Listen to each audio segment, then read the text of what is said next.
जाएगा कहाँ।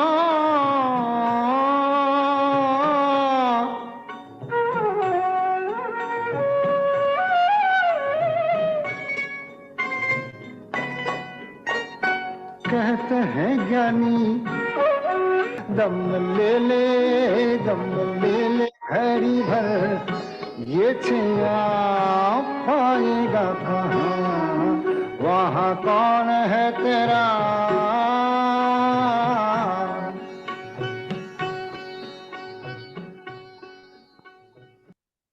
Thank you very much. आज हमारा क्राउड नहीं है, बट लेट्स स्टार्ट, क्योंकि टाइम से स्टार्ट तो करना ही पड़ता है। तो टाइम पे स्टार्ट कर देता हूँ और लेट मी टॉक। रिकॉर्ड तो हो ही रही है, लोग रिकॉर्डिंग सुन लेंगे। कहते हैं ज्ञानी दुनिया है फानी। पता है फानी क्या होता है? जो फानी वर्ड है ना, वो फेन से बना है। फेन किसको कहते हैं? फेन कहते हैं फेना। बंगला में कहते हैं फेना। फेना का मतलब होता है झाग। जब साबुन से आदमी धोता है हाथ, तो जो झाग निकलती है ना, कपड़े धोते हैं तो जो झाग निकलती है, उसको फेन कहते हैं। तो दुनिया है फानी, वहां से आया है वर्ड फानी, कि ये सारी दुनिया फानी ही है, हाथ किसी के नहीं आती है। यहां से आया है ये वर्ड फानी। खैर, बरमंदा का हमने गाना सुना, गाइड फिल्म का। गाइड फिल्म और बरमंदा, मतलब गाइड के साथ बरमंदा बहुत यूनिकली अटैच्ड है। तो ये तो हमको पता ही है कि सबसे पॉपुलर देवरन की फिल्म का अगर नाम लिया जाता है, तो लोग गाइड का ही नाम लेते हैं। मैंने आज का प्रोग्राम गाइड से ही शुरू किया है। गाइड पर कुछ बातें और करूंगा, और बरमंदा पे कुछ बातें भी और करूंगा। लोग सुनेंगे, लोग रिकॉर्डिंग सुनेंगे, समझेंगे, अच्छा लगेगा। बरमंदा के ऊपर ये कहना बहुत जरूरी हो जाता है कि वॉइस और वॉइस की मॉड्यूलेशंस बरमंदा जैसा कोई नहीं समझता था, कि आवाज को किस तरह यूज करना है गाने में, और कौन सी आवाज को यूज करना है, और कहां तक और कैसे यूज करना है। ये बरमंदा से अच्छा और कोई नहीं समझता था। वो खुद बहुत अच्छे सिंगर रहे हैं, और क्योंकि वो बहुत अच्छे सिंगर रहे हैं, और यूं ही तो नहीं किसी को कॉन्फ्रेंसेस में, उस्तादों की कॉन्फ्रेंसेस में गोल्ड मेडल मिल जाते, तो उनको गोल्ड मेडल मिले हुए हैं अपनी गायकी के कारण। तो उनको ये पता था कि आवाज जो है उसका बहुत असर होता है, और मुझे कैसे निकलवानी है और क्या करवाना है। खैर, आइए दूसरा गाना सुन लेते हैं गाइड का, और इसके ऊपर बात करूंगा। दूसरा गाना सुनते हैं गाइड का ही, उसके ऊपर बात करूंगा, उसके ऊपर फिर और भी गाने सुनेंगे, और भी बातें करेंगे।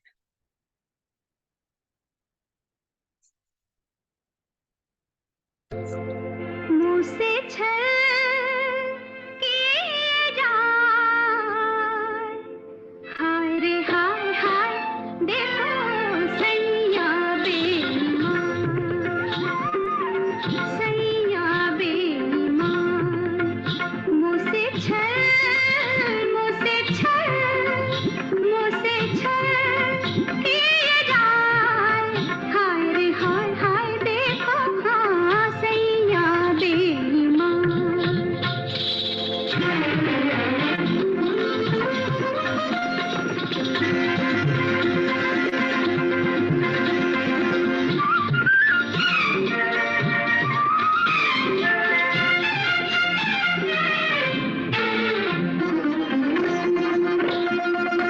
समझा के मैं तो हारी, धमकाया दीनी गारी, नी नी रे गा गा मा, पापा धनी सा, समझा के मैं तो हारी, हाँ धमकाया दीनी गारी, और करूँ भी क्या, देखो मोरा जियरा, जियरा कर पाए, जियरा कर पाए, मोहे हाय हाय, देखो सैया बेईमान, ये जो ट्यून है ना बरमंदा की, गाइड के लिए उन्होंने जो यूज की हुई है फिल्म में।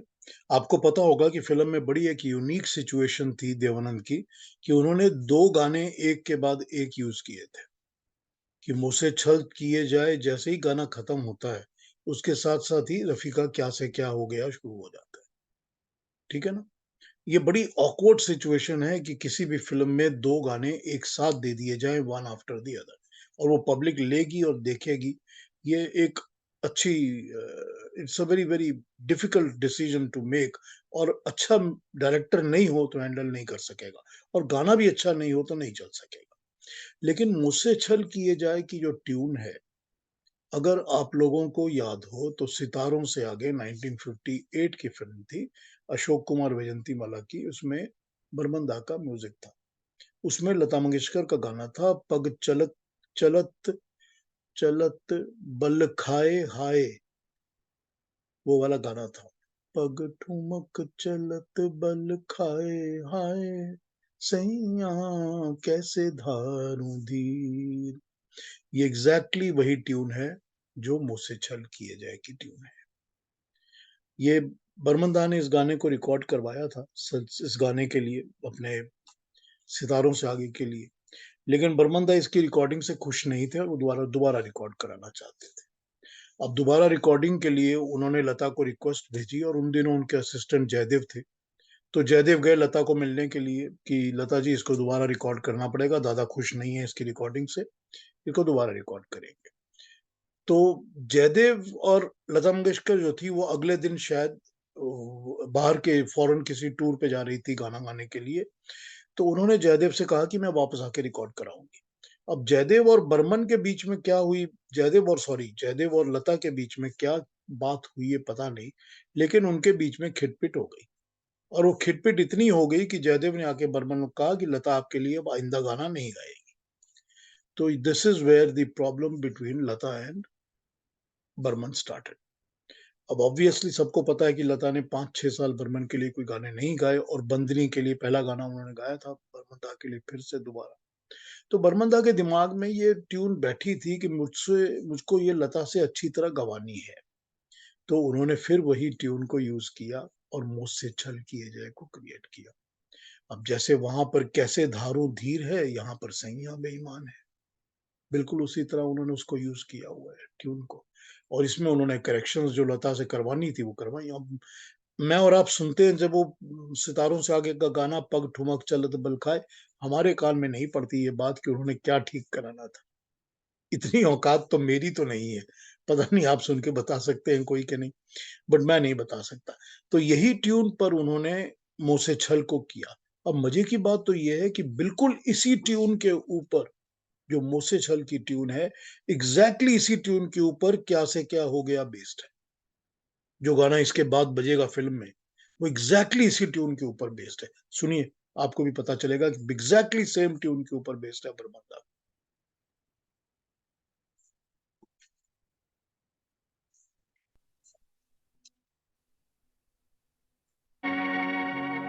क्या से क्या हो गया बेवफा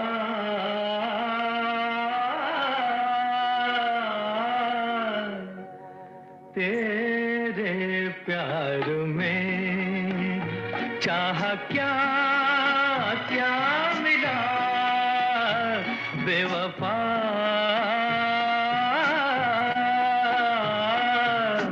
तेरे प्यार में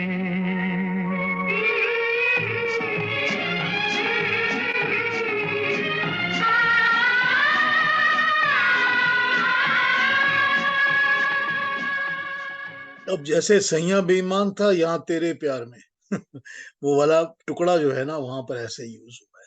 देखिए, बर्मंदा का कमाल कि 2 गाने बनाएँगे, 2 गाने फ़िल्म में यूज़ करेंगे और दोनों गाने एक ही ट्यून पर बेस्ड होंगे। ये सोच नहीं सकता कोई इंसान। ये सिर्फ़ एसडी बर्मन सोच सकते थे। ये उनका कमाल था और ये कोई और पिक्चराइज़ नहीं कर सकता था सिवाय विजयानंद के। ये विजयानंद का कमाल था। तो इसको हमने सुन लिया। अब मैं आपसे एक और बात करना चाहता हूँ, एक गाना बजाऊँगा मैं एक और, चौथा गाना, ये भी गाइड का बजाऊँगा। बहुत पॉपुलर गाना है, सबको पता है गाने के बारे में। तेरे मेरे सपने अब एक रंग हैं। लेकिन मैं रिक्वेस्ट ये करूँगा आपसे कि जब आप ये गाना सुनेंगे और अंतरे में सुनेंगे, तो अंतरे में रिपीट लाइन्स हैं रफ़ी साहब की। उनको सुनिए ज़रा ध्यान से। रफी साहब, तेरे मेरे दिल के बीच अब तो बरसों के फासले हैं। नहीं नहीं नहीं, तेरे मेरे सपने की जो है अंतरे की लाइन, जो अंतरे की लाइन को वो गाते हैं, पहले गाते हैं, फिर वो लाइन को रिपीट करते हैं दूसरी बार। जब पहले गाते हैं और दूसरी बार रिपीट करते हैं, उन दोनों के अंदर उनके अरेंजमेंट्स को, उनके म्यूजिक को जरा सुनिए, फिर मैं इस पर बात करता हूं कि मैं इसमें बताना क्या चाहता हूं, उसको सुनिए जरा, बड़े ध्यान से सुनिएगा इसको।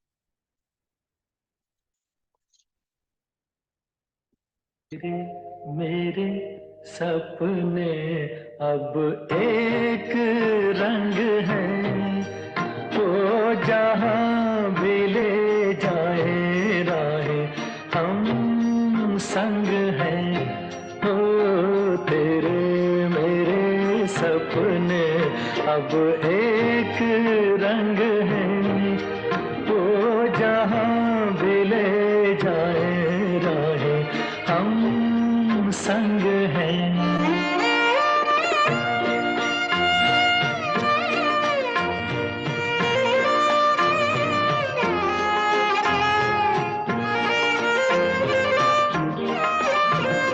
मेरे तेरे दिल का तय था एक दिन मिलना, जैसे बहार आने पर तय है फूल का खिलना। मेरे तेरे दिल का तय था एक दिन मिलना, जैसे बहार आने पर तय है फूल का खिलना। ओ मेरे जीवन साथी, तेरे मेरे सपने अब एक रंग क्या होता है? होता यह है कि पहली जब लाइन बजती है, तेरे मेरे दिल का तय था एक दिन मिलना, तो उसमें कोई भी परक्यूशन, कोई तबला, कोई ठेका कुछ नहीं है, कोई परक्यूशन नहीं है, वो सिर्फ रफी साहब गा रहे हैं उसको, तेरे मेरे दिल का तय था एक दिन मिलना। और जब वो रिपीट करते हैं तब वहां पर से ठेका और तबला शुरू होता है। अगली बार जब वो दोबारा गाते हैं तेरे मेरे दिल का, तब वो तेरे मेरे, वहां से शुरू होती है उसकी तबला परकुशंस की बीट और तबले का ठेका। ये बर्मन साहब का कमाल है कि वो बिना किसी ठेके, बिना किसी तबले के गाना रफी साहब से उतना ही अच्छा गवा लेते थे, बिल्कुल सुर के ऊपर, बिल्कुल बीट्स परफेक्ट, जो कि फर्स्ट और सेकंड लाइन की रिपीट में रफी साहब में कोई फर्क नहीं है। लेकिन ये बर्मन साहब का कमाल है। अब एक कहानी सुनी थी, पता नहीं वो सच है कि झूठ है, मैं बता देता हूँ, पीपल कैन वेरीफाई, मुझे नहीं पता कि ये सच्ची है कि नहीं, I don't Y for it. कहानी ये सुनी थी कि कोई एक रिकॉर्डिंग, अब जितने भी म्यूजिक के म्यूजिशियंस होते थे जो बजाया करते थे, वो साजिंदे होते थे जिनको कहते थे, वो साजिंदे सब जगह बजाते थे, स्टूडियो में, उस स्टूडियो में, उसके लिए, इसके लिए, सबके लिए बजाते थे। तो उनके अंदर एक कहानी चल रही थी उन दिनों कि रफी साहब के साथ कोई एक खिटपिट हो गई थी, किसी एक म्यूजिक डायरेक्टर ने गाना दिया, उन्होंने बताया कि रफी साहब आपको इस ठेके से शुरू करना है, जैसे ही मैं ठक बजाऊंगा वहां से आप शुरू करेंगे। तो रफी साहब ने एक दो बार उसको मिस कर दिया, कहते हैं मिस कर दिया, तो उसने कहा कि आपको ठेका समझ में क्यों नहीं आता, मैंने बनाया ही ठेका है ताकि आप यहाँ से शुरू कर सकें। अब ये बात चल रही थी और कहते हैं स्टूडियो में बर्मन साहब बैठे अपना गाना रिकॉर्डिंग की तैयारी कर रहे थे, तो बर्मन साहब ने कहा कि मोहम्मद रफी को ठेके की जरूरत नहीं होती, ठेका रफी को फॉलो करता है, रफी की आवाज ठेके को फॉलो नहीं करती। मैं ये दिखाना चाहता हूं कि कैसे तबला और ठेका रफी की आवाज को फॉलो करता है, रफी उसको फॉलो नहीं करता। तसल्ली से फिर कभी सुनिएगा इस गाने को, बड़ा मजा आएगा। जब आप इस गाने को फिर सुनेंगे तो इस चीज को नोटिस करेंगे कि क्या कमाल था रफी साहब की आवाज का, और क्या अंडरस्टैंडिंग थी उनकी आवाज की क्वालिटी की, खूबी की अंडरस्टैंडिंग बर्मन साहब को थी। ये पता चलता है इन गानों से। गाइड तो इमॉर्टल है, सबको पता है, उसकी कहानियां सबको पता है, सबको पता है कि कैसे विजय आनंद ने पूरी फिल्म को बदल बदल दिया था। अगर आपने कभी द गाइड इंग्लिश वाली देखी है ना, जो अवेलेबल है, आप देख सकते हैं, वो मेरे को लगता है यूट्यूब पर या कहीं पर अवेलेबल है, तो दिखती है। जो अब आप इंग्लिश वाली द गाइड देखते हैं ना, तो आपको पता चलता है कि दोनों की क्वालिटी में कितना फर्क है। इतना ज्यादा फर्क है। वो इंग्लिश वाली देख के आपके दिल में आता है कि क्या रद्दी बेकार की फिल्म बनाई है इस, और वो अब जब आप हिंदी वाली देखते हैं तो वो क्लासिक लगती है आपको। यही फर्क है जो विजयनंद की हैंडलिंग का फर्क था। एस था वो, एस, इतना एस था वो डायरेक्टर की क्या कहा जाए। पूरी अंडररेटेड इंसान था जिसको हमने उतना क्रेडिट दिया ही नहीं है। हाँ रवि जी, आप बोल लीजिए, क्या बोलना है आप।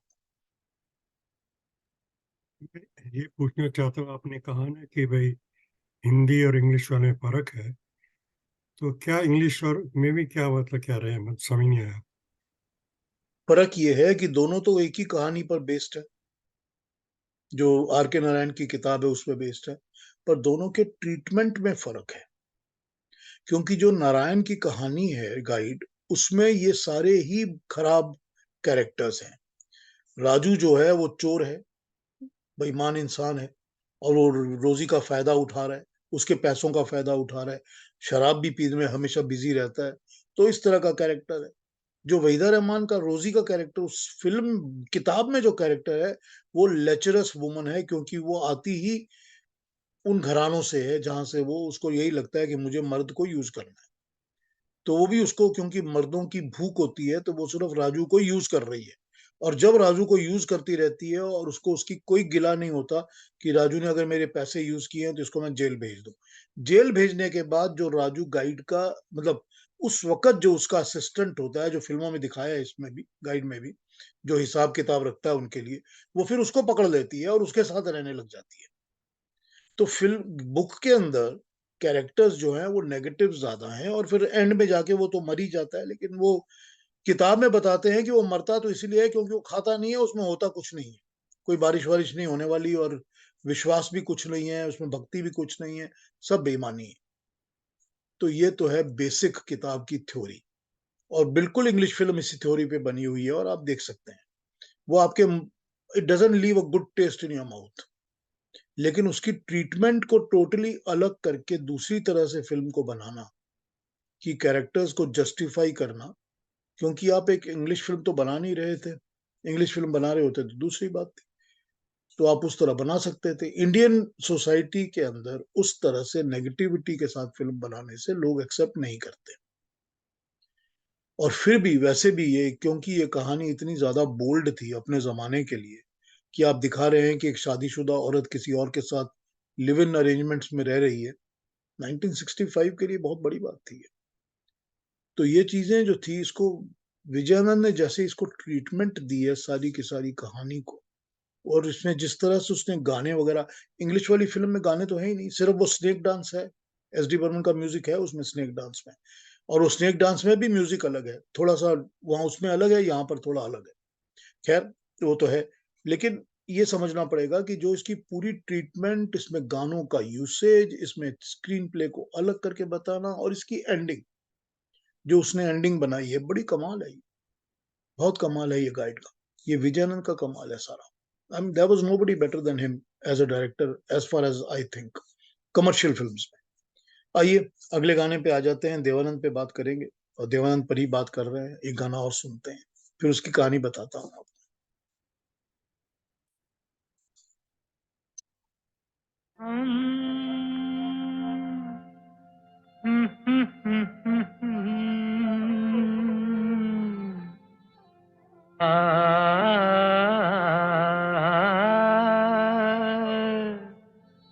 चल गए हम बेखुदी में तुमको पुकारे, चल गए हम।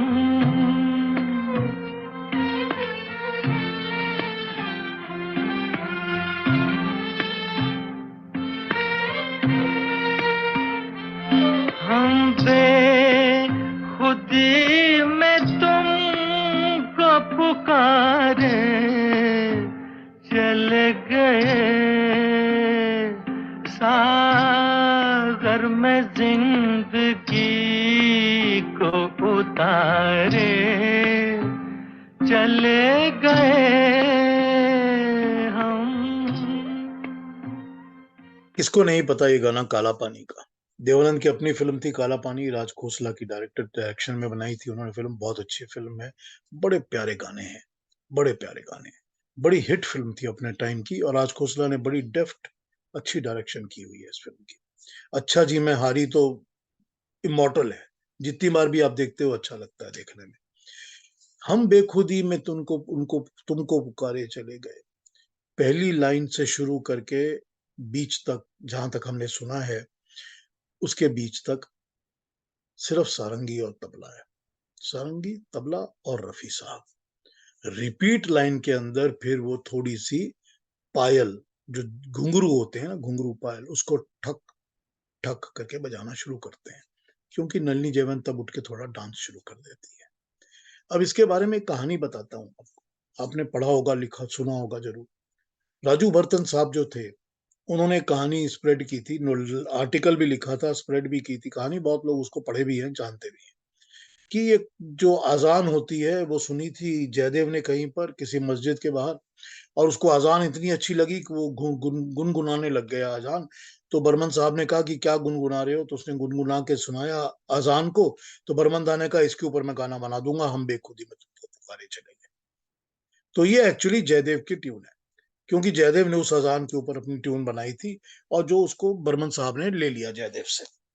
चलिए ठीक है, कहानी आपने सुना दी, और बहुत जगह बातें हो गई, और हो गई सारी की सारी बात। राजू भर्तन साहब को मैं मिला था बैंगलोर में, मैं उनको 2 बार मिला हूँ।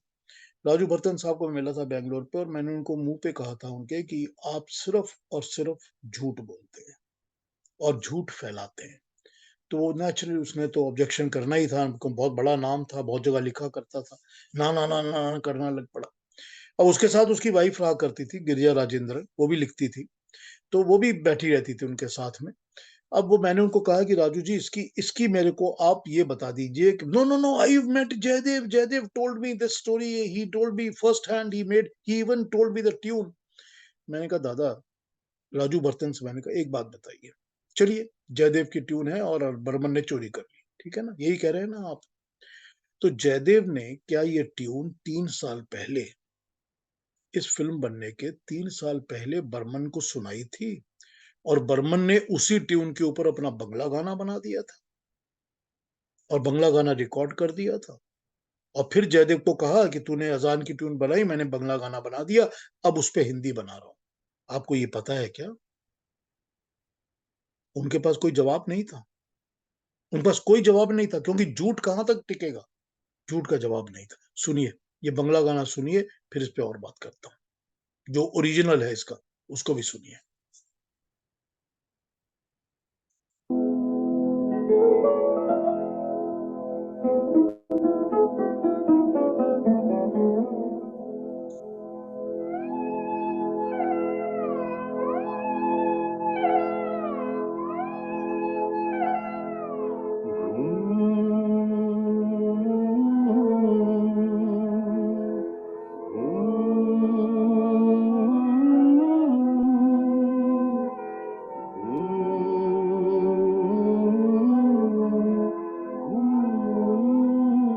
ভুলেছি নিঝুম নিশীথে জেগে থাকি আর আমারই মতো জাগেনি রে দুটি পাখি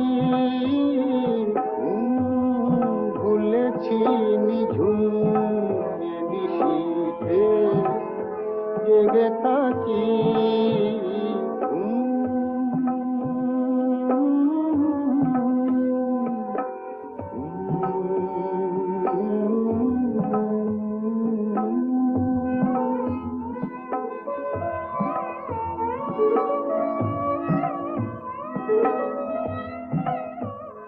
কথা দিয়েছিলে আসিবে গো ফিরে চাঁদ যাবে দূরে আকাশের তীরে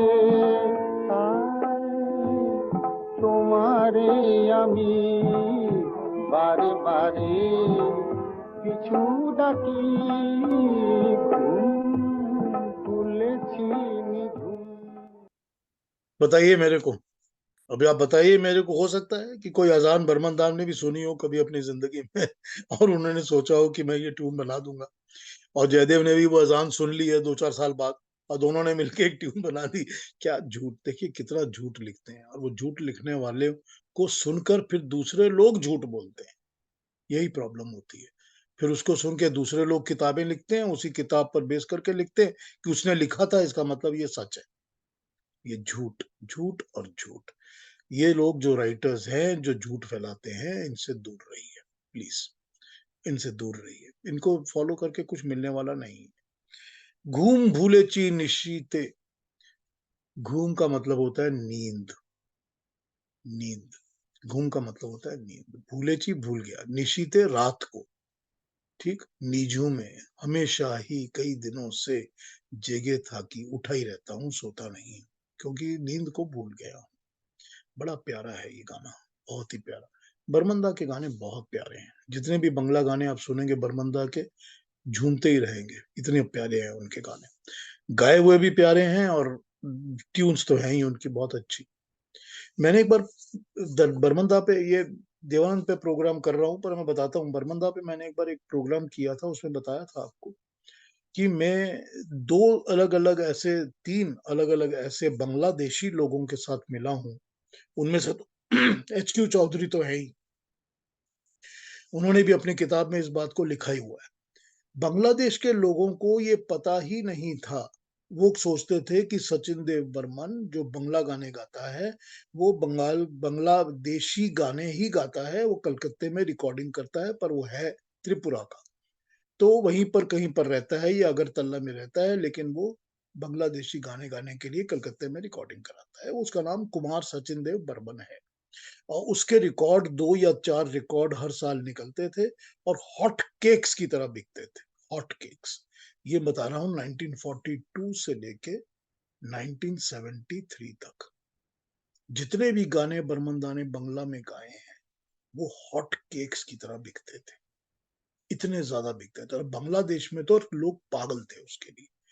लेकिन मैंने जब ये बताया है कि वो सचिन देव बर्मन वही हैं जो SD बर्मन है, जो हिंदी फिल्मों में म्यूजिक देते हैं, वो मानते ही नहीं थे, बोलते नहीं, it's not possible, they are two different people. लेकिन ये अपनी गायकी के लिए इतने ज्यादा पॉपुलर थे कि क्या बताऊं आपको, इनकी आवाज में वो जादू था। अगर आप बंगला गाने सुन सकते हैं तो सुनिए इनके गाने। आइए अगले गाने पे आते हैं, फिर अगली स्टोरीज पे बात करेंगे। जो भी हमारे पास नेक्स्ट है टॉपिक, उस पर बात करते हैं और देवानंद की बात और आगे चलाते हैं। आइए।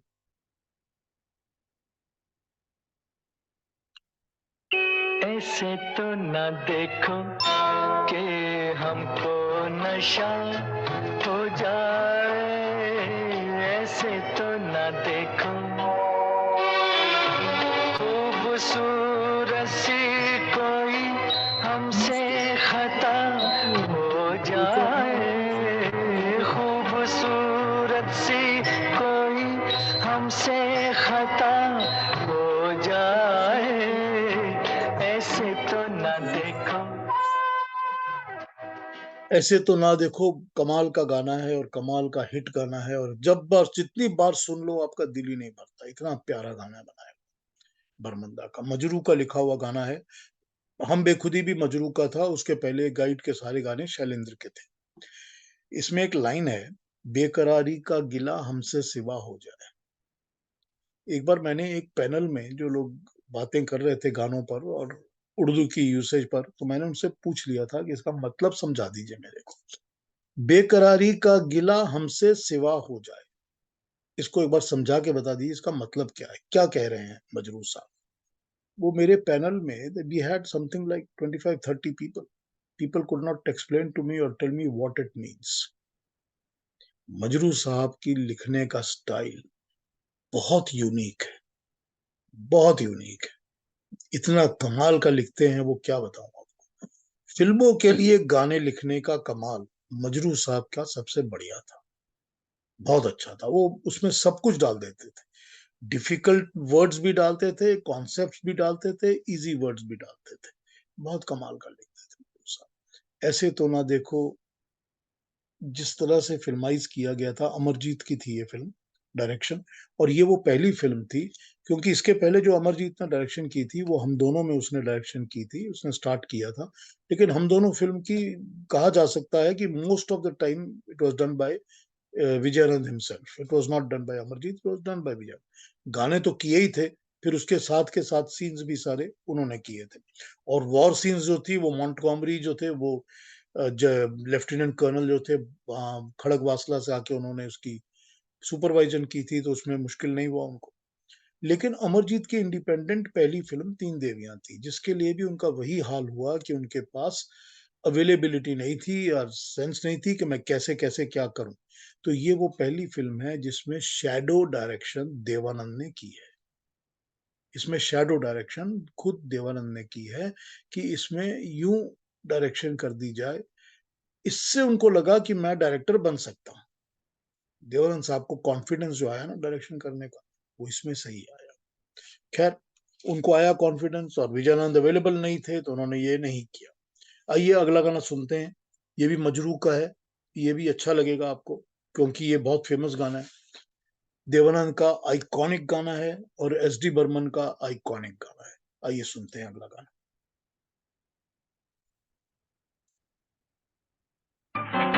हम है राही प्यार के, हमसे कुछ न बोलिए।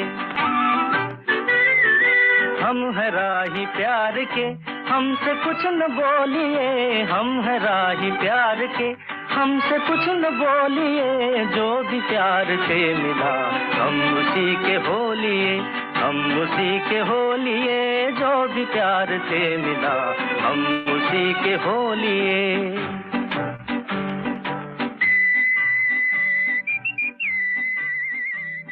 9-2-11 विजयानंद की जीवन की पहली फिल्म, वो शायद 23 इयर्स ओल्ड थे जब उन्होंने इस फिल्म को बनाया था। बड़ी कमाल फिल्म है, बड़ी कमाल डायरेक्शन है, और इसकी क्लाइमेक्स तो बड़ा यूनिक है। इसका क्लाइमेक्स बहुत यूनिक है, अगर आपको फिल्म मिले तो देखिएगा। गानों की पिक्चराइजेशन बहुत कमाल है, गानों की पिक्चराइजेशन में विजयानंद का तो कमाल स्किल था, बहुत कमाल स्किल था, और उसी तरह से उन्होंने इसको 9-2-11 को भी बनाया। बर्मन साहब की 1957 की 9-2-11 के सारे गाने आपको पता है, आपने सुने हुए हैं। आजा पंछी अकेला है, आंखों में क्या जी, सब सुने हुए हैं आपने गाने। उसी तरह से जिस तरह 9-2-11 हिट थी 1957 की, उनकी दूसरी फिल्म उस साल थी प्यासा।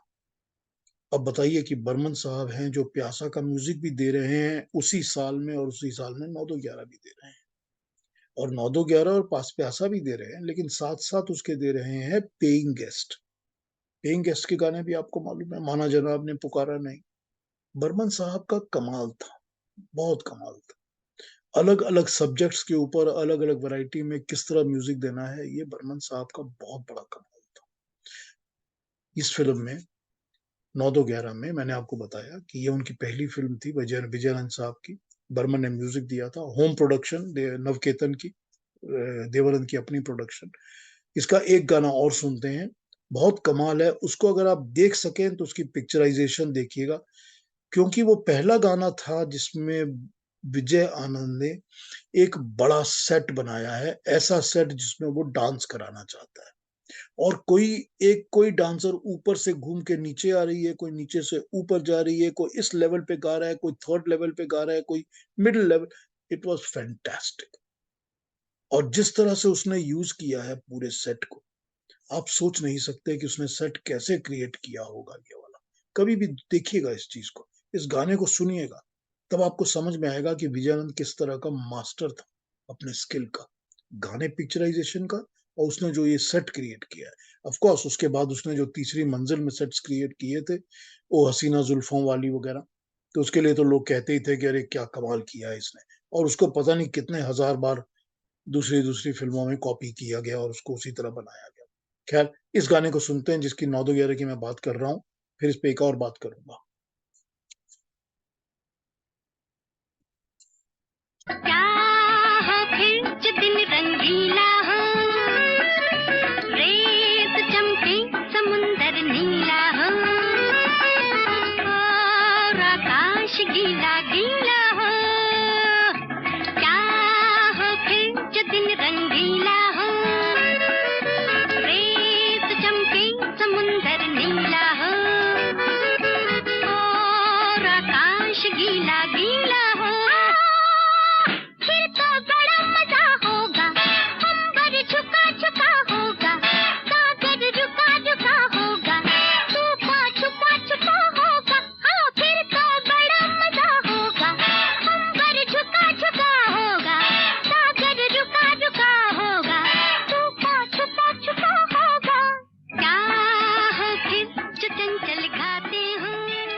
इस गाने में बर्मन साहब कोई इंटरल्यूड म्यूजिक यूज नहीं करते, अंतरों के बीच में कोई म्यूजिक यूज नहीं करते, क्योंकि अंतरा है ही नहीं। वो मुखड़े को ही दोबारा रिपीट करते हैं, फिर आशा का एक गीता का पार्ट, एक आशा का पार्ट, फिर एक गीता का पार्ट, फिर एक आशा का पार्ट। क्या यूनिक कॉम्पोजिशन का स्टाइल है ये, आप देखिए, इसको जरा स्टडी करिए एक बार। अगर म्यूजिक का शौक है आपको और म्यूजिक को आप पढ़ना सब समझना चाहते हैं, इस कॉम्पोजिशन स्टाइल को समझिए कि वो मुखड़े को यूज करते हैं, फिर अंतरा को, सॉरी, आशा को यूज करते हैं अंतरे के लिए, जैसे गीता को यूज किया मुखड़े के लिए। आशा को यूज करते हैं सेकंड लाइन के लिए, जिसको हम माज कहते हैं। मुखड़े के बाद माज, उसके बाद कोई अंतरा नहीं, फिर सीधा मुखड़ा फिर से, फिर माज, फिर मुखड़ा फिर से, फिर माज। क्या स्टाइल है, कोई और कर नहीं सकता। किसी में हिम्मत नहीं थी कि इस तरह का कंपोजिशंस क्रिएशंस कर सकता। बाद में ऑफ कोर्स आर डी बर्मन ने किया है ये, उनका उसी से अपने बाप से सीखा था, इसलिए उसने कई बार किया है ये काम। ये इसकी पिक्चराइजेशन बड़ी यूनिक है, और देखिएगा कभी गाने की पिक्चराइजेशन, सेट कंस्ट्रक्शन कि कैसे सेट बनाया है और किस तरह से पिक्चराइजेशन की है।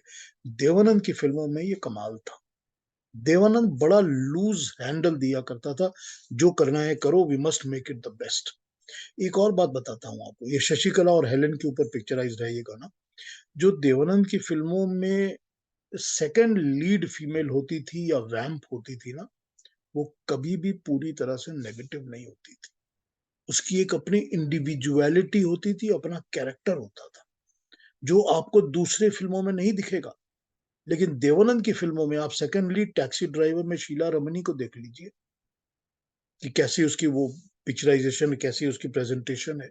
अब प्रेम पुजारी में जाहिदा को देख लीजिए, अब गैम्बलर में जाहिरा को देख लीजिए, आपको दिखेगा कि ये कैरेक्टर एक इंडिविजुअल कैरेक्टर है, और वो जो कर रहे हैं वो ठीक कर रहे हैं। ऐसा नहीं है कि वो वैम्प विलन के साथ लगी हुई है और वैम्प का काम कर रही है और वैसे ही, वो नहीं करता था। देवानंद की फिल्मों में वुमन को, औरतों को, उनकी इंडिविजुअलिटी को पूरी इज्जत दी जाती थी, उस इज्जत के साथ ही प्रेजेंटेशन दी जाती थी।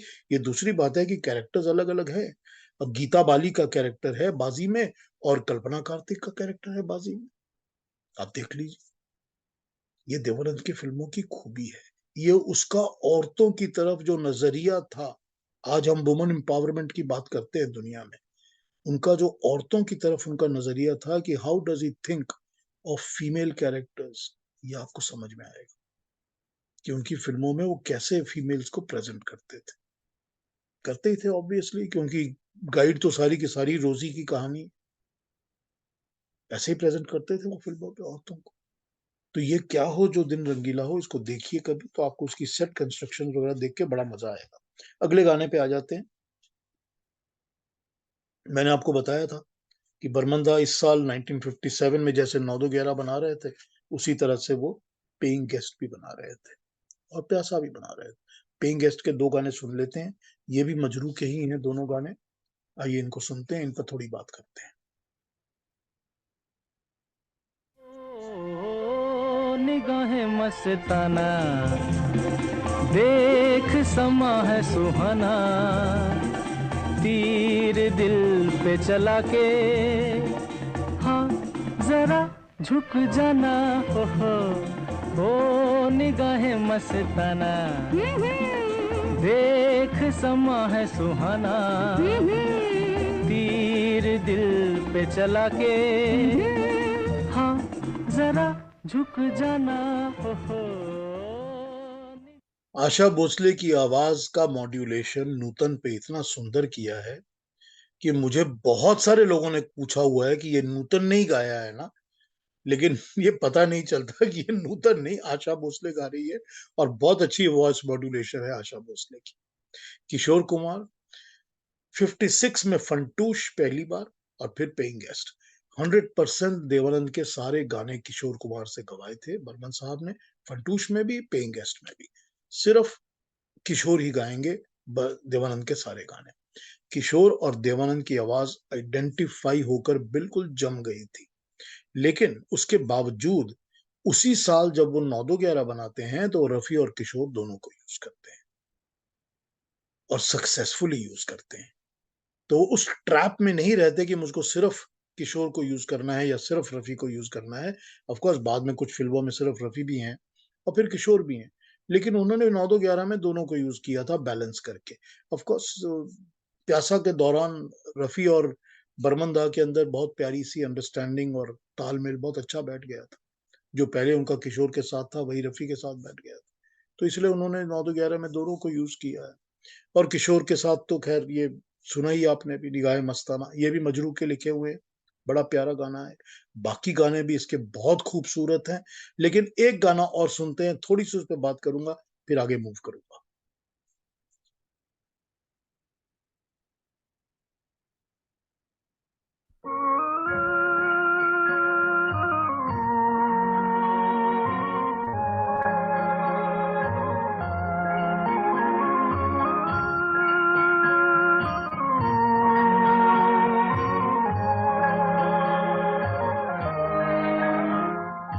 चांद फिर निकला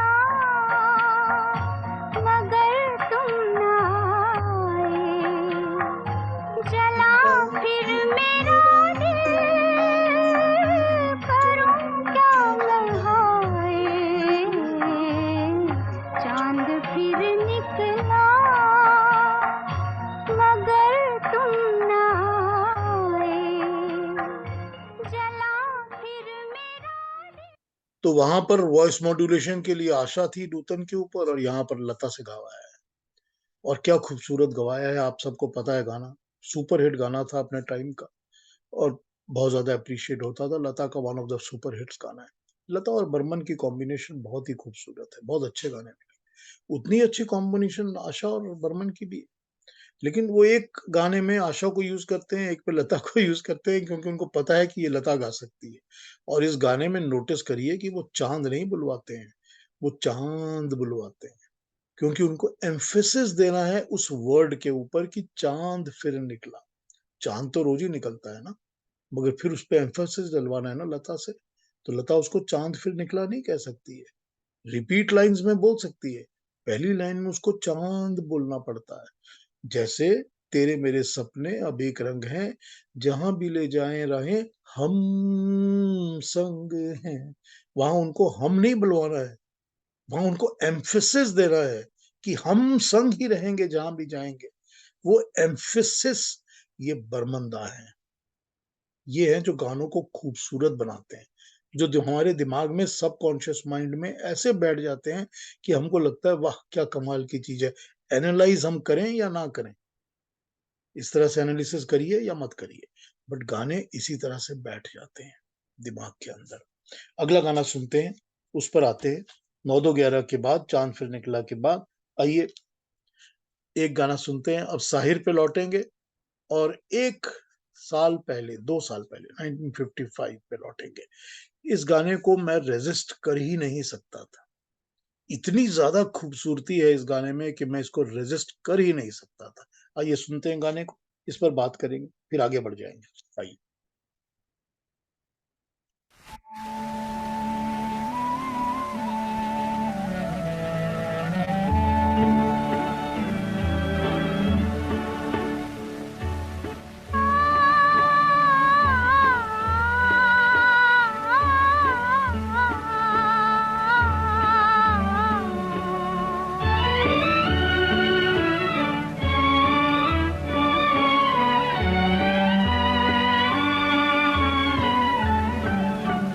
आँख खुलते ही तुम छुप गए हो, कहाँ तुम अभी थे यहाँ, तुम अभी थे यहाँ।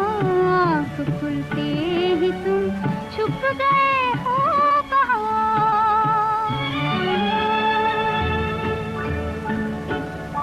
मेरे पहलू में तारों ने देखा तुम्हें, भीगे भीगे नजारों ने देखा तुम्हें।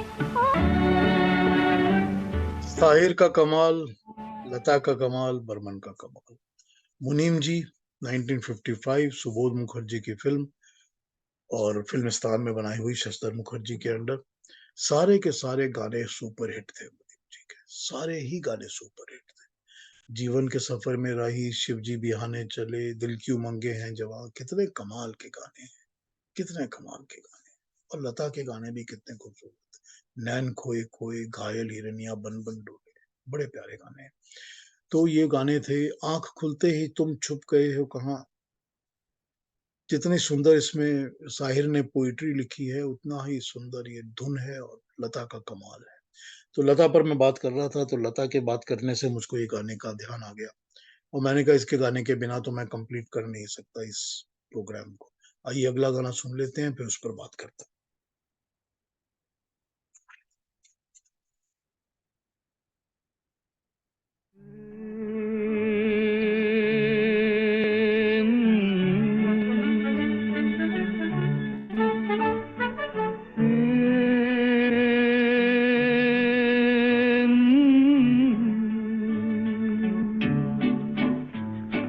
चुप है धरती, चुप है चांद सितारे, मेरे दिल की धड़कन तुझको पुकारे। चुप है धरती, चुप है चांद सितारे, मेरे दिल की धड़कन तुझको पुकारे। हेमंत कुमार को देवानंद की आवाज बनाना ये भी बर्मंदा ने किया था। 11, 12, 14 कितने गाने हैं जो कि सारे मिलाकर देवानंद के लिए हेमंत कुमार ने गाए हैं। और हेमंत कुमार ने ये मुझे खुद बताया था कि उनकी जिंदगी में एस डी बर्मन, देवानंद, हेमंत कुमार ये कॉम्बिनेशन से बड़े हिट गाने उनकी लाइफ में कोई नहीं है, हेमंत दा की लाइफ में कोई नहीं है। ये उन्होंने मुझे खुद बताया था कि ये बहुत हिट थी मेरी कॉम्बिनेशन और मेरे बहुत हिट गाने थे। जहां भी मैं जाता हूं मुझको फरमाइश इन्हीं गानों की आती है। हाउस नंबर 44 का गाना था, साहिर का ही लिखा हुआ है ये भी। बहुत ही खूबसूरत गाने हैं हाउस नंबर 44 के। बिल्कुल सुपर फ्लॉप फिल्म थी, एकदम फ्लॉप। आज भी आप देखेंगे तो देखने में लगेगा कि क्या यूं ही बनाई हुई है। मंडी बर्मन साहब थे, एम के बर्मन। एम के बर्मन, मंडी बर्मन कहते थे सब उनको। वो पंजाबी थे वैसे ओरिजिनली और पंजाब से ही आए हुए थे। वो बंगाली बर्मन नहीं थे। ये बर्मन जो है ना, वर्मन, ये क्षत्रिय यूज करते थे अपने नाम के साथ। तो कोई भी वर्मा जो होते थे वो वर्मन भी लिखते थे, जो उस क्लास के होते थे। और जैसे इंडिया में जो डाबर मिलती है, हम डाबर की दवाइयां खाते हैं, वो भी डॉक्टर बर्मन है। वो बर्मन फैमिली ही है और पंजाबी फैमिली है। मेरी माँ उनके साथ अच्छी परिचित थी, कलकत्ता में मिलते जुलते थे। प्रिया सिनेमा के सामने उनका बहुत बड़ा घर था। वो डाबर वाले भी बर्मन ही थे। तो वो बर्मन, ये भी मंडी बर्मन भी उसी तरह बर्मन है और पंजाबी थे। इन्होंने डायरेक्ट की थी ये फिल्म हाउस नंबर 44। और भी इन्होंने की है फिल्म, वो भी बताऊंगा आपको। लेकिन ये फ्लॉप थी फिल्म और चली भी नहीं फिल्म। और गाने इसके बहुत खूबसूरत हैं, जितने भी गाने हैं बहुत खूबसूरत है। वही एस डी बर्मन का कमाल और देवानंद की फिल्म। तो देवानंद की फिल्म और एस डी बर्मन का कमाल, और इसमें लोग गाने सुनने ही जाते थे। इसमें हेमंत कुमार को यूज किया है, किशोर को भी यूज किया है। तो हेमंत और किशोर दोनों की आवाज इसमें यूज की है देवानंद के ऊपर बर्मन साहब ने। एक गाना और सुन लेते हैं, वो भी हेमंत का है। लेकिन ये बात एक रात की का गाना है, ना तुम हमें जानो, हेमंत दा का गाया हुआ। ये लास्ट गाना है जो हेमंत दा ने बर्मन के लिए गाया है। इसके बाद बर्मन दा ने हेमंत से कभी नहीं गवाया। इस गाने में जब आप सुनेंगे, और बात एक रात की एक खूबी और थी कि इस फिल्म में उन्होंने हेमंत दा और रफी को यूज किया है देवानंद के लिए। रफी भी है इसमें और हेमंत भी है। इस गाने में जरा इस चीज का ध्यान रखिए। वैसे तो बर्मन दा के गानों की यूनिकनेस होती है, बहुत यूनिकनेस होती है। इसमें जो है आप अंतरे की धुन को, जो सेकंड अंतरे की धुन है, सेकंड इंटरल्यूड जो है बीच का, उसकी धुन को जरा अपने दिल में गुनगुनाइए या उसके साथ गाइए। आप देखिएगा कि कैसे आप ऑटोमेटिकली कल्मिनेट हो जाते हैं उस अंतरे की तरफ जो कि उसके बाद आने वाला है। आप अंतरों में कंफ्यूज नहीं होते कि अंतरा नंबर 1 ये था, 3 वो था, 2 वो था, ये पहले आएगा या वो। बहुत रेगुलरली होता है, बहुत म्यूजिक डायरेक्टर्स के साथ यही होता है कि आप अगर गाना शुरू करते हैं तो आपको नहीं ध्यान रहता कि अभी अंतरा नंबर 2 बजेगा या 1 बजेगा। लेकिन यहाँ देखिए आप, अब ये कमाल मैं इस गाने में इसलिए बता रहा हूँ क्योंकि ये बहुत ज्यादा हम अपने साथ आइडेंटिफाई करके गा के बता सकते हैं। दूसरे गानों में भी बर्मन दा का यही कमाल है, बहुत कमाल है ये। कैसे एक अंतरे के इंटरल्यूड की धुन को चुनना है, बजाना है ताकि वो उसी अंतरे में कल्मिनेट हो। ये एक बहुत बड़ा स्किल है जो बर्मंदा फॉलो करते थे। देवानंद की सुपरहिट फिल्म है बातें करात की, शंकर मुखर्जी की डायरेक्शन थी। शंकर मुखर्जी ने 6 फिल्में बनाई हैं शायद देवानंद के साथ। बहुत डेडिकेटेड थे। शंकर मुखर्जी ज्ञान मुखर्जी के छोटे भाई थे। ज्ञान मुखर्जी जिन्होंने किस्मत बनाई थी अशोक कुमार वाली, जो कि सुपरहिट थी। और ज्ञान मुखर्जी को गुरुदत्त जो थे वो ज्ञान मुखर्जी को अपना गुरु समझते थे। और गुरुदत्त स्टूडियोज में जो गुरुदत्त का ऑफिस था उसमें उन्होंने ज्ञान मुखर्जी की एक बहुत बड़ी पिक्चर लगाई हुई थी जिसपे वो माला लगाया करते थे गुरुदत्त साहब। तो ज्ञान मुखर्जी को वो बहुत उम्दा समझते थे। शंकर मुखर्जी ज्ञान मुखर्जी के छोटे भाई थे। और शंकर मुखर्जी की फिल्में 6 हैं जो देवानंद के साथ उन्होंने बनाई, और देवानंद के साथ ही बनाते थे जब तक बाद में आके उन्होंने वो शायद वो फरार बनाई थी संजीव कुमार और अमिताभ बच्चन के साथ शर्मिला टैगोर को लेकर। तब तक उन्होंने सारी देवानंद के साथ ही फिल्में बनाई है, बनारसी बाबू के तक, लास्ट तक। तो आइए गाना सुनते हैं। जो मैंने इसके पैराग्राफ की धुन की बात बताई थी आपको, उस पर जरा ध्यान दीजिए, उसको साथ गुनगुनाइए तो अच्छा लगे। न तुम हमें जानो न हम तुम्हें जाने, मगर लगता है कुछ ऐसा मेरा हमदम मिल गया।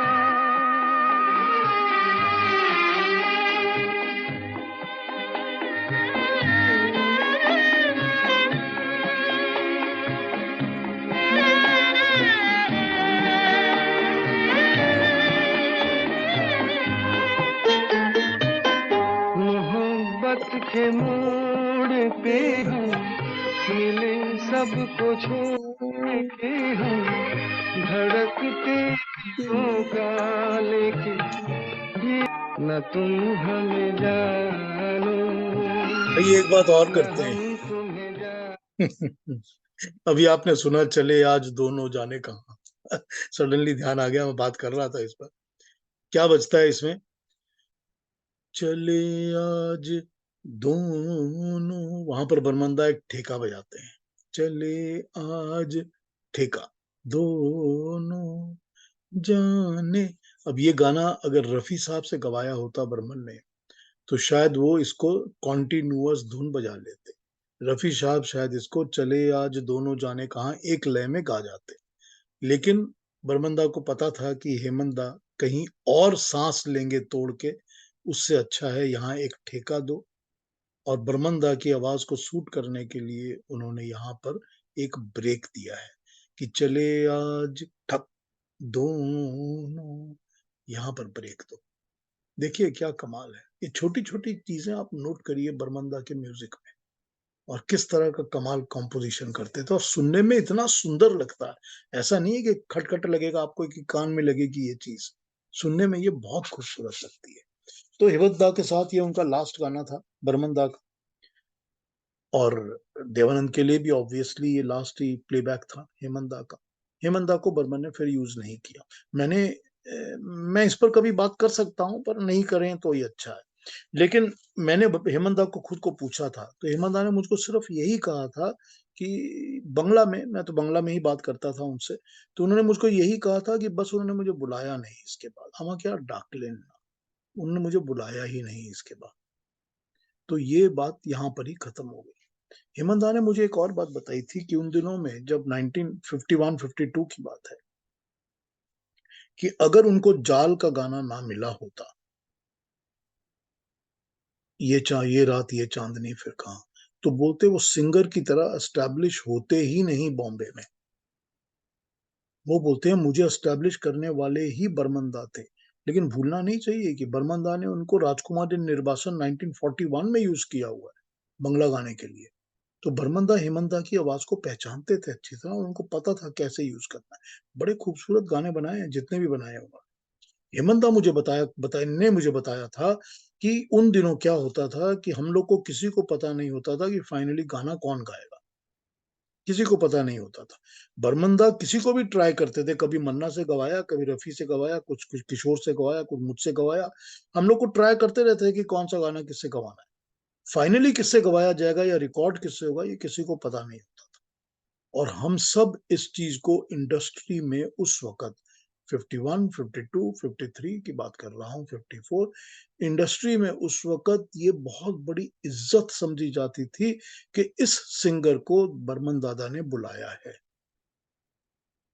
ये एक इज्जत होती थी उस इंसान की, दूसरे म्यूजिक डायरेक्टर की हो या ना हो, इस पर चर्चा नहीं है, लेकिन उनके हेमंत दा को बुलाया बर्मन ने गाना रिकॉर्ड करने के लिए, तो मन्ना डे और किशोर कुमार और मोहम्मद रफी और तलत महमूद ये उसकी बहुत इज्जत करते थे कि बर्मन ने बुलाया है, कि तलत महमूद को बुलाया है, जाए न जाए कहाँ, जाए तो जाए कहाँ बुलाने के लिए। वो बहुत इज्जत समझते थे इस बात को। तो इंडस्ट्री में जो इज्जत थी ना सिंगर्स की, उसका इजाफा होता था जब बर्मन दा बुलाया करते थे कोई गाना रिकॉर्ड करवाने के लिए। ये हेमंत दा ने मुझे बताया इस बात को। खैर, आइए अगले गाने पर आते हैं। अब मैं सीधा एक पुराने उस पर आ जाऊंगा जो बर्मन दा और एस डी बर्मन और देवानंद की पहली प्रोडक्शन थी, जो उन्होंने पहली फिल्म एक साथ बनाई थी एज अ प्रोड्यूसर देवानंद ने नवकेतन के लिए। हालांकि मैंने आपको बताया है कि उसने देवानंद के साथ उनका पहला काम विद्या फिल्म में था। विद्या जो कि 1948 की फिल्म थी और उसमें देवानंद सुरैया थे और वो फिल्म हिट थी और उसके गाने भी हिट थे। मैंने पिछली बार गाना बजाया था उसका, बात भी की थी उसके ऊपर। वहां से देवानंद का परिचय हुआ था बर्मन दादा के साथ और उन्होंने बर्मन दा के कंपोजिशन स्टाइल्स को देखा था और उनको बहुत अच्छा लगा था और सोच लिया था कि मैं जब भी प्रोड्यूसर बनूंगा बर्मन को लूंगा।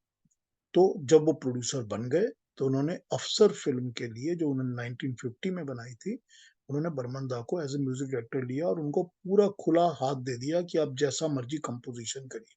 इसका एक गाना सुन लेते हैं, सुनकर इस पर और बात करूंगा मैं।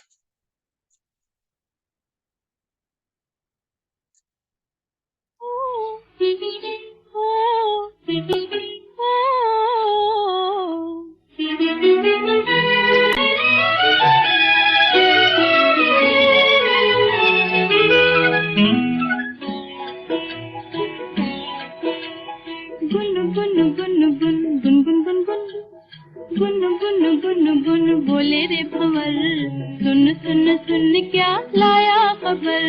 गुन गुन गुन गुन गुन गुन गुन गुन बोले रे भंवर, सुन सुन सुन क्या लाया खबर। गुन गुन गुन गुन गुन गुन गुन गुन।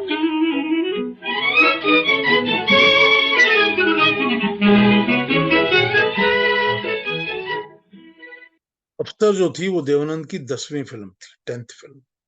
और 10वीं फिल्म के अंदर देवानंद फिल्म इंडस्ट्री में 46 में आए थे और 1950 में जब उन्होंने अफसर बनाई तो वो प्रोड्यूसर बन गए थे। तो उन्होंने अपनी प्रोडक्शन कंपनी नवकेतन स्टार्ट कर ली थी और उसके अंदर उन्होंने बहुत ज्यादा लोगों को इन्वॉल्व कर लिया था जो कि हेल्प करते थे और सब बाद में जाके टॉप बन गए अपने अपने फील्ड के अंदर। कभी उन पर बात कर लेंगे।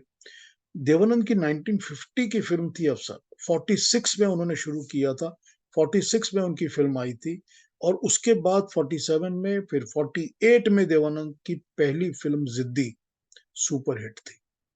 उनकी पहली हिट जो थी वो जिद्दी थी और उसी के साथ उसी साल विद्या भी आई थी तो विद्या भी हिट थी। पर जिद्दी ने उनको एस्टैब्लिश कर दिया था एज अ सुपरस्टार। अब इस चीज को ध्यान में रखिए कि शहीद जो थी वो भी 48 में आई थी और शहीद ने दिलीप कुमार को एस्टैब्लिश कर दिया था एज अ सुपरस्टार। लेकिन बरसात जो थी वो 1949 में आई थी, एक साल बाद, और बरसात ने राज कपूर को एस्टैब्लिश किया था। इस चीज को ध्यान रखिए कि उस दिनों में राज कपूर ने बरसात से पहले आग बनाई थी और आग भी उसकी अपनी प्रोडक्शन थी राज कपूर की, मगर आज आग फ्लॉप थी और उसको नोटिस नहीं किया गया, डूब गई। बरसात हिट थी 49 की। बरसात के बनाने तक राज कपूर ने भी 8 या 10 फिल्मों में एक्ट किया था। दिलीप कुमार ने शहीद के पहले भी 3-4 फिल्मों में एक्ट किया था, ज्वार भाटा से लेके शहीद तक। लेकिन जो इन तीनों की जो हिट्स थी वो ऑलमोस्ट एक ही टाइम पे आती हैं कि देवानंद की 48 में जिद्दी आती है, इनकी शहीद आती है दिलीप साहब की, और राज कपूर की बरसात आती है एक साल बाद 49। और ये तीनों फिल्में जो थी बड़ा ऑब्वियस अटैचमेंट है कि इनके म्यूजिक भी हिट होते थे। जब तक संगीत हिट नहीं होता था, फिल्मों में काम नहीं होता था, फिल्में हिट नहीं होती थी। तो फिल्में भी हिट होती थी, संगीत भी होता था। देव साहब ने 1950 में 8 फिल्में की हैं, 8 फिल्म्स। उनकी 8 फिल्में 1950 में रिलीज हुई हैं। 1950 में दिलीप कुमार के पास 8 फिल्में नहीं थी, राज कपूर के पास भी नहीं थी, देव साहब के पास थी। इन्होंने 1950 में जब इन्होंने अफसर बनाई है, तो इन्होंने 8 फिल्में उसी साल में 50 में रिलीज की है। 51 में इन्होंने बाजी बनाई ना देव साहब ने। 51 में जब बाजी बनाई इन्होंने गुरुदत्त के साथ, तो इन्होंने उस साल भी इनकी 7 फिल्में रिलीज हुई थी देव साहब की, 51 में भी। तो 50 और 51 के 2 सालों को ले लीजिए, आपकी 8 और 7 फिल्में, 15 फिल्में ना दिलीप साहब के हाथ में थी, ना राज कपूर के हाथ में थी एट दैट टाइम, जो देव साहब के हाथ में थी। अफसर जो थी वो निकोलाई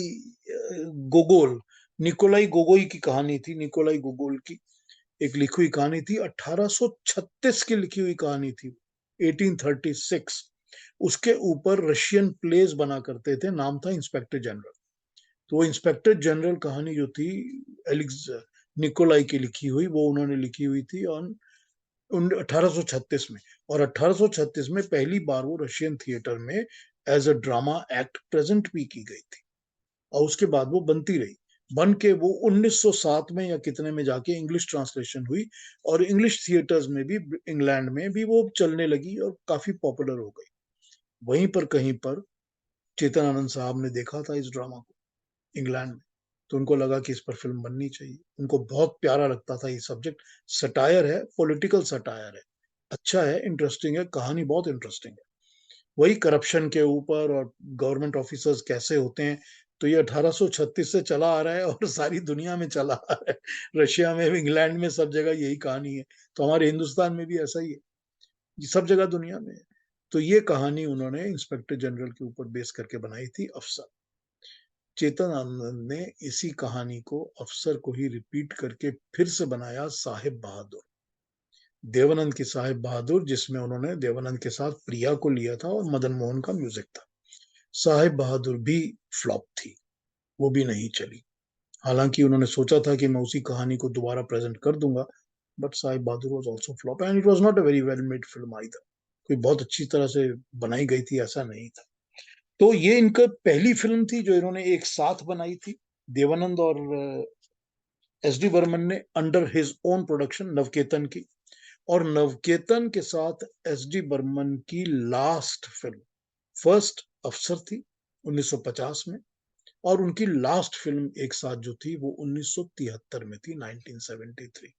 तो 23 साल इन्होंने एक साथ काम किया नवकेतन के अंडर में।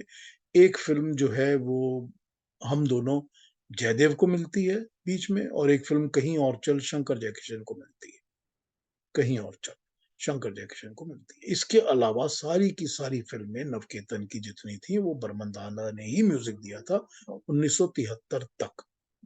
जो इनकी लास्ट फिल्म एक साथ थी 1973 में, वो थी छुपा रुस्तम।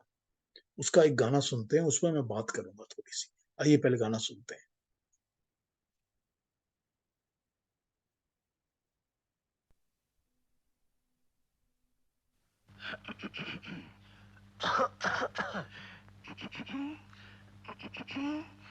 हे संभल, सुर पकड़ के।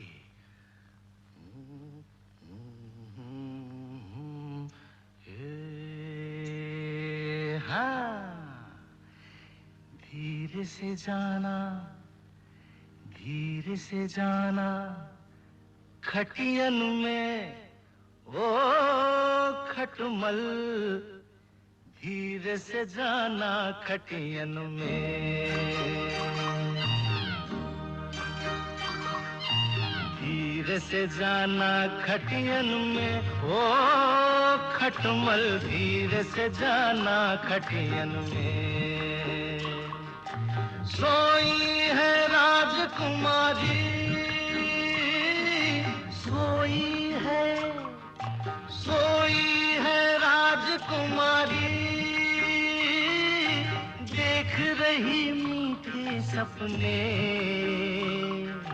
जा जा छुप जा। मेरा बहुत फेवरेट है ये गाना, मुझे बहुत अच्छा लगता है गाना ये। देखिए कौन है जो अपनी पैरोडी खुद करवाएगा।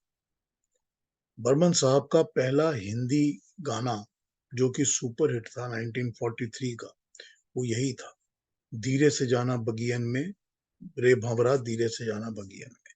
और इसकी उल्टी तरफ 78 आरपीएम की उल्टी तरफ था, पीले पीले पीले पीले हरि नाम का प्याला। ये गाने जो थे बर्मन दा के पहले थे जो कि हिट हुए थे Hindi Hindi film world, Hindi music world के अंदर। और ये प्राइवेट रिकॉर्डिंग के गाने थे, कोई फिल्म तो थी नहीं इनकी। तो ये बर्मन साहब की आवाज हिंदी जगत को, नॉन बंगाली जगत को जो है इन गानों के थ्रू ही मशहूर होकर चली थी। और लोग बाद तक ये गाने सुनते थे और पूछते थे और रिकॉर्ड बिकते थे इसके। हमेशा ही आपको ये रिकॉर्ड्स दुकानों में मिल जाएंगे, जहां पर लोग रिकॉर्ड खरीदते थे, ये हमेशा मिलते। तो ऐसे कौन से म्यूजिक डायरेक्टर हैं जो अपने ही गाने की पैरोडी करवा के इस फिल्म में यूज करें। तो उन्होंने अपने ही गाने धीरे से जाना बगियन में की पैरोडी करवाई, किशोर से गवाया और फिल्म में यूज किया। अब देखिए इस इंसान का कमाल, एस डी बर्मन का कमाल देखिए आप, कि अपनी ही पैरोडी बना के यूज कर रहे हैं और बड़े अच्छे तरीके से की है। आइए अब मैं आगे बढ़ता हूं। लास्ट फिल्म छुपा रुस्तम पर मैं फिर कभी बात करूं। मैं जब अगली बार देवानंद और एस डी बर्मन पे कोई प्रोग्राम करूंगा तो उस पर बात करूंगा, और देवानंद के और भी जो बाद की फिल्में भी हैं उन पे भी बात करें। अभी मैंने आपसे बात की थी बाजी के बारे में। एक गाना बाजी का सुनते हैं, क्योंकि बाजी में 1951 में जो बाजी थी वो देवानंद की सुपर हिट फिल्म थी। यूं कहा जा सकता है कि नवकेतन बैनर के अंदर बनी फिल्मों में वो पहली सुपर हिट फिल्म थी। और वो सुपर हिट फिल्म ही नहीं थी, वो एक कल्ट फिल्म थी।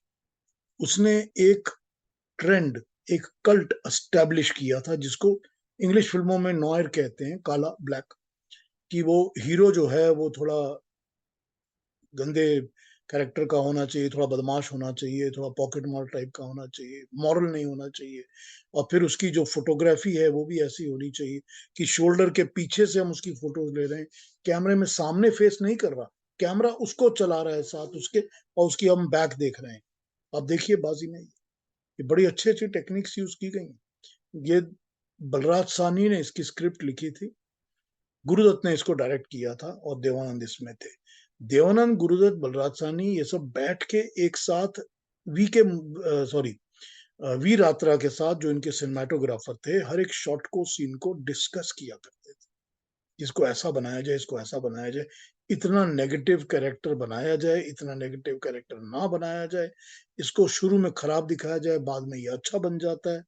एक बुरी औरत भी है, एक अच्छी औरत भी है।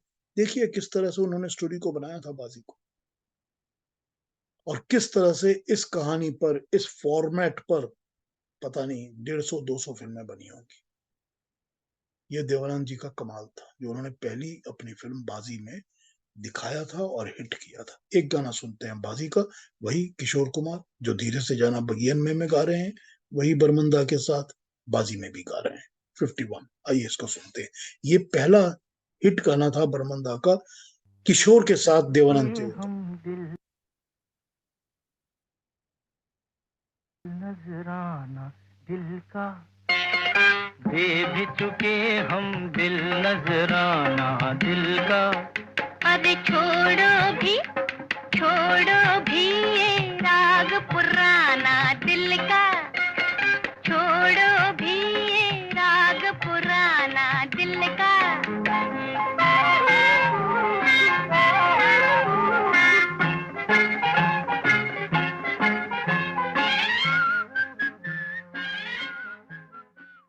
किशोर कुमार ऑन देवानंद और हेमंत कुमार ऑन देवानंद, जाल में दोनों ही, बाजी में सॉरी ये जाल का है, जाल का गाना है, जाल में दोनों ही थे।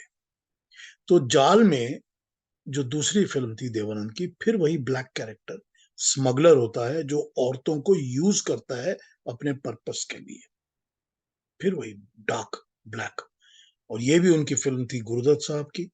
इसको गीता बाली ने प्रोड्यूस करा था, और गीता बाली इसके अंदर ऑब्वियसली हीरोइन का रोल करती हैं। वो बाजी में पैरेलल रोल में थी, इसमें हीरोइन रोल में थी, इसमें पूर्णिमा पैरेलल में थी। वही बात है, कॉन्सेप्ट, और कितनी सुंदर खूबसूरत फोटोग्राफी है। और इस गाने में किशोर कुमार जो थे वो एस्टैब्लिश हो गए थे देवानंद की आवाज। गीता दत्त और देवानंद किशोर कुमार का गाया हुआ ये गाना है, साहिर का लिखा हुआ है, दे भी चुके हम दिल नजर आना।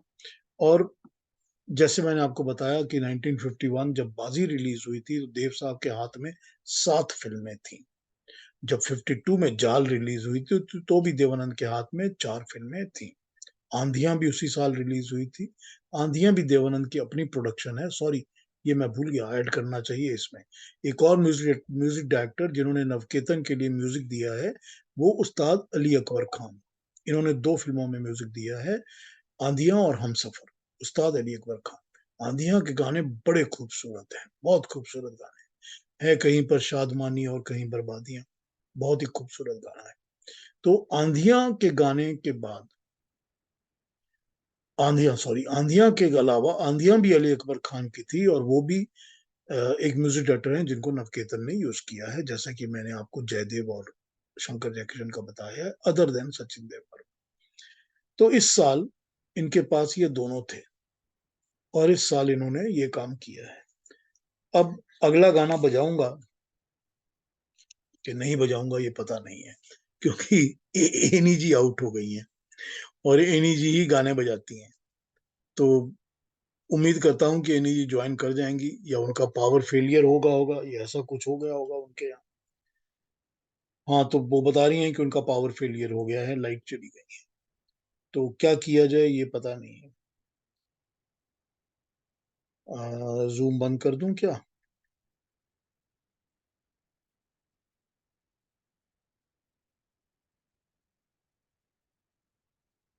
खैर, इतनी बातें हो गई, अगली बातें अगली बार करेंगे। फिर एक और जूम के अंदर फिर मैं कैरी ऑन करूंगा जो अगले गाने रखे थे। अभी 5-7 गाने और बजाने थे, तो वो फिर अगली बार करेंगे। और गाने अब मेरे पास नहीं बच सकते हैं क्योंकि वो नहीं है मेरे साथ।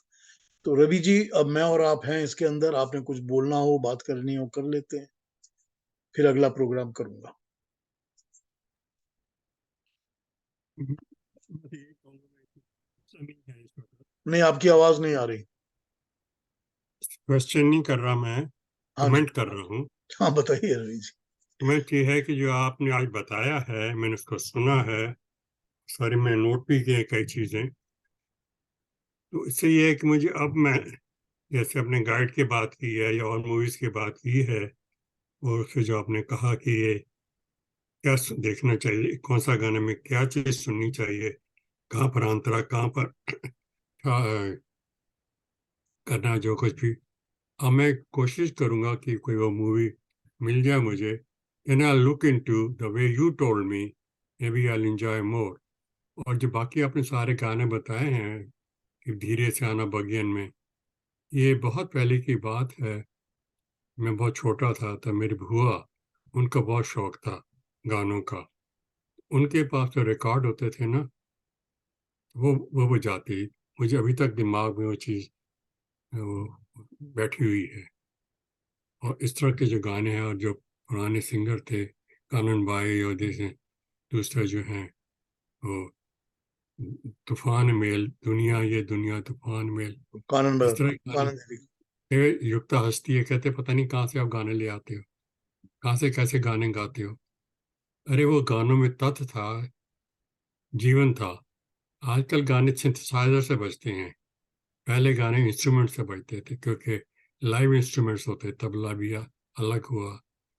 तो ये मैं जो आपने बताया है, मैं उस पर थोड़ा और, शौक तो है ही, और गौर करूँगा। और जो मैं एक और जो गाना सीख रहा था, आज नहीं, मतलब कुछ दिनों से, वो वाला जो किशोर जी का, रिम झिम रिम झिम भरे गिरे गिरे सावन सावन, पर शुद्ध तरस तरस जाए मन, मंजिल फिल्म जाए। का। हाँ, वो वाला मैं उसका सीख रहा, मुझे अच्छा लग रहा है, हाँ, आर क्योंकि डी वो बर्मन का। उसमें उसमें थोड़ी सी वो, वो है अलग, जाना ऊपर नीचे जाना, बाकी गाने तो सीधे गाए जाते हैं। तिलक जाए जाए सावन नीले बिगे इस आज मौसम में आँगन में, कैसी लगी ये गनम, ये जो है ना, इसमें कुछ अपना ही स्वीटनेस है। बिल्कुल बिल्कुल ठीक कहा। और जो उनका पुराना दूसरा गाना है, ये आर डी बर्मन का कमाल है। हाँ, और दूसरा जो गाना है उनका, पंथी हूँ बहुत ही मैं खूबसूरत गाना उस है, पथ का। बहुत ही खूबसूरत। वो किशोर का गाना है। देखिए अगला मेरा जो प्रोग्राम है ना लाइव, वो किशोर पर ही होगा, क्योंकि उसके क्योंकि वो गाने 13 बहुत अक्टूबर 13 अक्टूबर को उनकी डेथ डेट होती है। मेरी नेक्स्ट डेट 13 अक्टूबर है, तो मैं अच्छे। 13 अक्टूबर को किशोर पर ही प्रोग्राम करूंगा। और ये तो मैं कहता हूँ उनकी अपनी म्यूजिक डायरेक्शन है किशोर की, और अपना गाया हुआ है, और बहुत ही शैलेंद्र का लिखा है, पर बहुत ही खूबसूरत गाना है ये, पंक्तियों में उस पद का, बहुत ही खूबसूरत। जिसमें जो दूर के राही में किशोर और वो हाँ अशोक कुमार हैं, बिल्कुल। तो वो जो गाते हैं कि न, बेकरार बेकरार दिल, दिल बहुत तू खूबसूरत गाना, आए जा बहुत अच्छा गाना है। खुशियों के। तो ये सब चीजें जो है ना, मुझे इन चीज का बहुत शौक है। तो आपका बहुत मेहरबानी जो आपने ये बताना शुरू किया है। तो आप थोड़ी सी म्यूजिक के बारे में जागृति सी आ रही है। अच्छा है। तो देखिए मेरा पर्पस यही होता है कि इंजॉय करें, उसमें जो बारीकियां हैं उसको नोट करें, और इन लोगों को अप्रिशिएट करें जिन्होंने हमारे लिए ये सारे काम किए हैं। अगर आप इन छोटी छोटी चीजों को नोट नहीं करते हैं तो आप पर्टिकुलरली किसी म्यूजिक डायरेक्टर को उतना अप्रिशिएट नहीं कर सकते हैं, वो निकल जाता है ऊपर से। तो इन पे ध्यान दीजिए, ये बड़ा आनंद की चीज है, ये इसमें बड़ा आनंद मिलता है।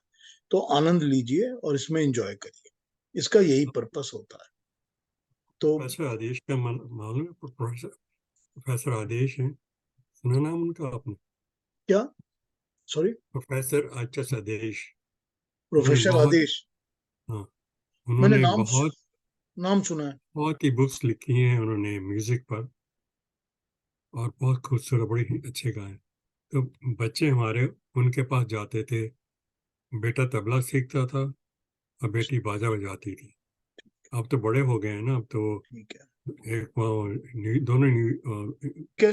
सब नमस्ते, और अगली बार मिलते हैं फिर।